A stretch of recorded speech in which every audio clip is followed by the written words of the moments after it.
48 heures après la folle journée de vendredi dernier autour de l'affaire relative à l'assassinat du journaliste Martinez Zogo, ici au tribunal militaire, c'est un peu le train-train quotidien qui a repris, même si l'atmosphère est lourde aujourd'hui.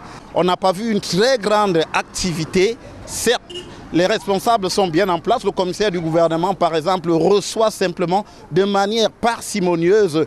Il a même donné des consignes qu'il ne recevait pas, selon nos informations, même si quelques personnes ont pu être reçues par le commissaire du gouvernement qui s'est enfermé littéralement dans son bureau depuis le début de la journée.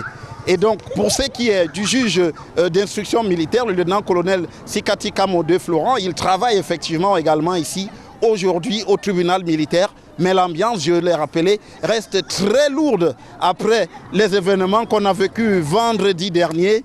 Annonce d'abord de la libération imminente de Jean-Pierre Amourou Belinga et du commissaire divisionnaire Maxime Eko, puis annulation de cette décision avec le juge d'instruction militaire qui a expliqué dans une correspondance que le premier document en circulation n'était pas de lui. D'aucuns supputent que des nominations ou des changements pourraient intervenir ici au tribunal militaire après cette grosse bourrasque qu'on a vécue vendredi dernier.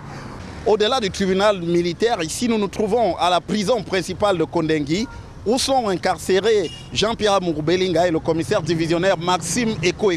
Depuis les événements de vendredi dernier, le dispositif est le même que nous avons aperçu ici samedi matin avec la police et la gendarmerie, notamment le groupement polyvalent d'intervention de la gendarmerie nationale qui assure la sécurité ici au quotidien. Et c'est exactement ce qui se passe. Les deux mis en cause dont la libération avait été annoncée vendredi dernier restent bel et bien incarcérés ici à la prison principale de Kondengui, selon les instructions qui ont été données au régisseur de cette prison que nous n'avons pas pu rencontrer, bien que nous ayons tenté de le faire. Il n'y a donc pas jusqu'ici de dispositifs particuliers, c'est bien ce qu'on a souvent l'habitude de voir ici, mais aucune libération à l'ordre du jour pour les mises en cause dans l'affaire Martinez Zogo.